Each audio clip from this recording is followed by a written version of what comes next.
Recently, when you think of parents proclaiming they want to keep kids safe in school, what likely comes to mind are school board meetings where parents say they want to protect their children from learning about racism and gay rights or history, or the ongoing debate over mask mandates. But on a day like today, where parents are keeping their kids home from school, gun violence is on everybody's mind. And aside from thoughts and prayers, very little has been done to protect students from guns, while other demands from parents, like dropping mask mandates and adopting anti-critical race theory legislation, are being met. So why isn't more being done to protect our children's lives in the classroom from the guns? And joining me now, Randi Weingarten. She's the president of the American Federation of Teachers. And Randi, in your response to the Texas school shooting, you said that we have to make a choice to let this continue. We have made a choice to let this continue, and we can make a choice to finally do something, do anything to put a stop to this madness. So in your view, how do we do that? How can we put a stop to what I think is a very uniquely American problem of mass shootings? So it is, first off, thank you for having me. And it is a uniquely American problem. In every other place in the world, and I'm sorry to be so upset about this, every other place, Scotland, Australia, these things happen. There are sensible gun control, gun violence provisions put into effect, and it doesn't happen again. Nowhere else in the world does this happen. And so there are things that we can do. Do we have the will to do them? From background checks to safe storage, to the red flag laws, to dealing with guns that are weapons of war. Other countries have done this. We can do this too. Do our children matter?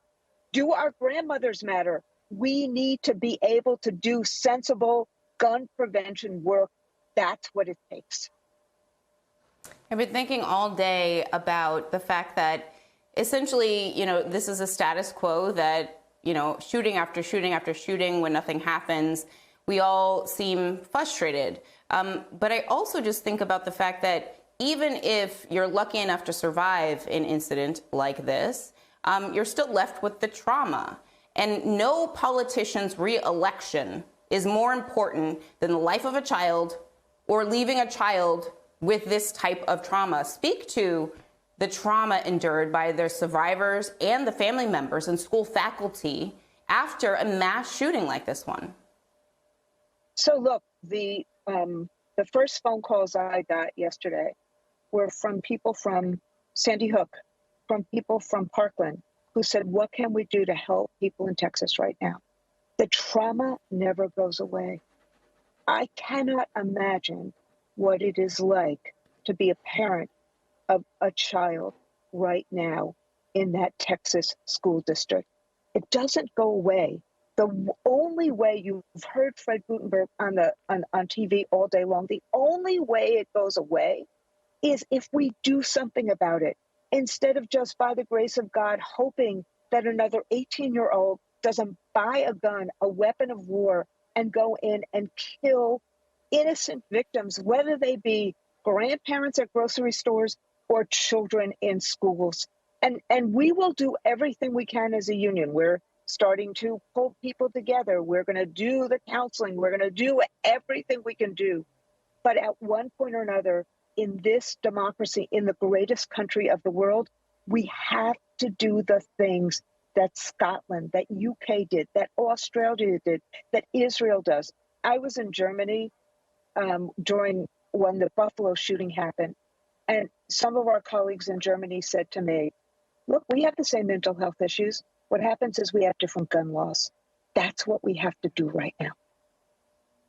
It's such an important point. I mean, they have the same video games, the same violent movies. They have mental health issues. All of the factors that we always like to point to other than guns exist in other places. We are the only country that has basically one gun per citizen. We have the most guns of any country on Earth.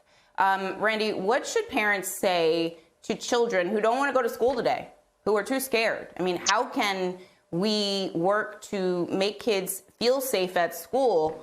Well, in the meantime, while we're still waiting on a politician to decide their life is important enough to pass a piece of legislation. So the most important thing that we can all do today is create everything we can do for a safe and welcoming environment for our kids. We have to talk to our kids about what's going on. We have to talk about all the things we're trying to do to make sure that they are safe. And we have to give our kids hope. It's the adults right now that have to do the work to get gun violence prevention done. And that means that we have to do this for the sake of our children. So what I would do is we got to hold our kids tight, and we have to recreate the relationships, the connectivity in school, which is what every school teacher who is in school today is doing, what every parent is doing, what every parent at a graduation of elementary school kids are doing today. We have several of our staff members whose kids are graduating from elementary school today. We got to hold our kids tight, but we have to do everything in our power to get these gun violence prevention laws done. And if the people in Congress won't do it, let's elect someone else. We have to stop the powerful NRA and others from stopping us from keeping our kids and our teachers safe. It's such a critically important point. In America, the people have the power. Don't ever forget it. Randi Weingarten, thank you so much for being here today, as always, and please stay safe.